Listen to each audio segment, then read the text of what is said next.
Ibu, bapak, saudara-saudari, adik-adik, para sahabat Yesus di Paroki Santo Yosef Medari dan di Stasi Santo Tomas Yegan, dan juga para sahabat Yesus dimanapun Anda berada, marilah kita kembali belajar ilmu sejati pada hari Jumat tanggal 4 Desember 2020 yang juga adalah merupakan Jumat pertama dalam bulan Desember.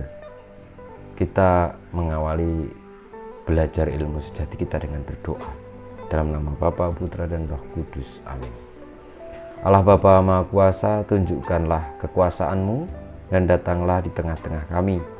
Semoga kami Kau jaga dan Kau lindungi agar lepas dari bahaya dosa, sehingga kami dapat hidup bebas, merdeka, dan selamat dengan pengantaran Kristus Putramu yang bersama dengan Dikau dalam persatuan dengan Roh Kudus, hidup dan berkuasa Allah kini dan sepanjang segala masa. Amin. Para sahabat Yesus yang terkasih, kita akan belajar ilmu sejati dari Injil Tuhan kita Yesus Kristus menurut Santo Matius bab 9 ayat 27 sampai dengan 31. Sekali peristiwa ada dua orang buta mengikuti Yesus sambil berseru-seru, "Kasihanilah kami, hai anak Daud." Setelah Yesus masuk ke dalam sebuah rumah, datanglah kedua orang buta itu kepadanya.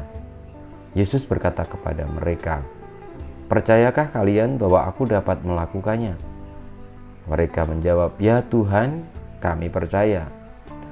Lalu Yesus menjamah mata mereka sambil berkata, "Terjadilah padamu menurut imanmu." Maka meleklah mata mereka. Lalu dengan tegas Yesus berpesan kepada mereka, "Jagalah, jangan seorang pun mengetahui hal ini." Tetapi mereka keluar dan memasyurkan Yesus ke seluruh daerah itu. Demikianlah Injil Tuhan kita. Terpujilah Kristus. Para sahabat Yesus yang terkasih, kita belajar ilmu sejati dari Injil Tuhan, karena memang dasar yang kita gunakan dalam belajar ilmu sejati tidak lain dan tidak bukan adalah sabda Tuhan sendiri. Karena sabda Tuhan itu adalah kebenaran, sabda Tuhan itu adalah petunjuk kepada kehidupan, sabda Tuhan itu penuntun kepada keselamatan. Nah, kalau demikian halnya, marilah kita dengan tekun paling tidak mendengarkan sabda Tuhan itu dan mencoba mengenali, memahami, dan mengerti apa yang dipesankan oleh sabda Tuhan bagi hidup kita. Dalam cerita tentang orang buta yang disembuhkan oleh Tuhan Yesus karena iman mereka, itu sebenarnya petunjuk atau tuntunan bagi kita, terutama juga di dalam situasi-situasi sekarang ini. Kita semua seperti orang buta itu tidak tahu apapun terhadap hidup ini, tentang masa depan, tentang apa yang tengah kita alami, kenapa ada virus corona, dan bagaimana kita harus bersikap terhadap virus corona. Mungkin secara manusiawi kita tahu, ilmu pengetahuan juga sudah mulai merancangnya. Tetapi apa yang terjadi di depan kita, apa yang mendasari munculnya itu banyak yang tidak kita tahu. Jadi artinya ya kita ini seperti orang buta, tetap tidak banyak yang sebenarnya kita tidak tahu, yang kita ketahui tidak banyak. Artinya apa? Artinya tetap saja kita ini di dunia ini merasa bahwa kita tengah dalam serba ketidakpastian, terutama dalam situasi pandemi seperti ini. Nah, apa yang dilakukan oleh orang buta itu sebagai manusia biasa yang menghendaki dia bisa melihat, tentu mereka memohon. Dan ketika berjumpa dengan Yesus, mereka lalu memohon supaya bisa melihat. Kita pun demikian, saudara-saudari, hendaknya dalam kebutaan kita sekarang ini, dalam ketidakpastian yang kita rasakan, kita alami sekarang ini, kita hanya bisa memohon kepada Tuhan saja, Sang kebenaran, sumber kebaikan. Supaya apa? Supaya kita bisa melihat. Dalam situasi ini iman kita diuji.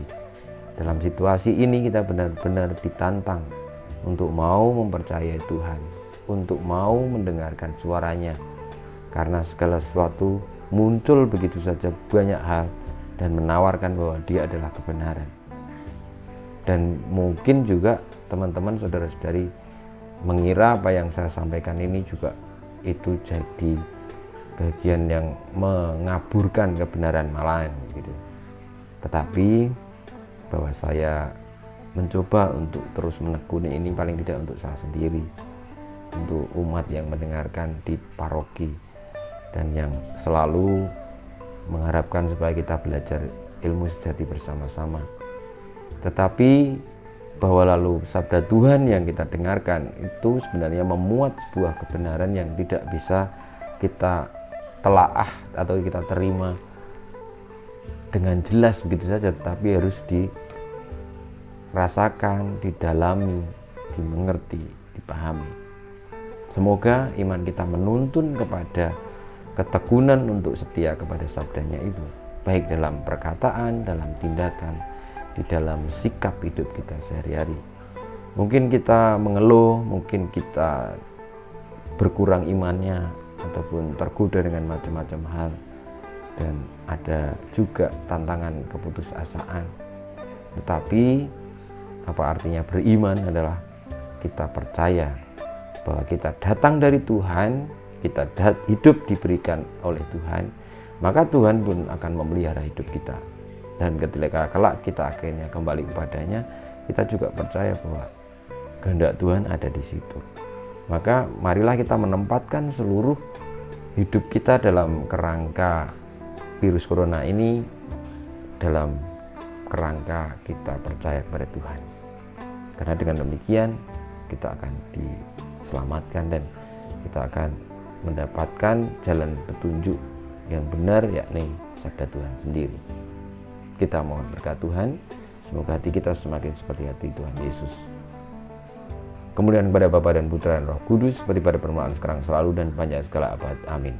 Ya Yesus, jadikanlah hati kami seperti hati-Mu. Tuhan bersamamu dan bersama Roh-Mu, kita semua hidup kita, karya-karya kita, pelayanan kita, perjuangan kita untuk hidup senantiasa setia, takwa, beriman kepada Allah, senantiasa dibimbing, dilindungi, diberkati oleh Yang Maha Kuasa, Bapa, Putra dan Roh Kudus.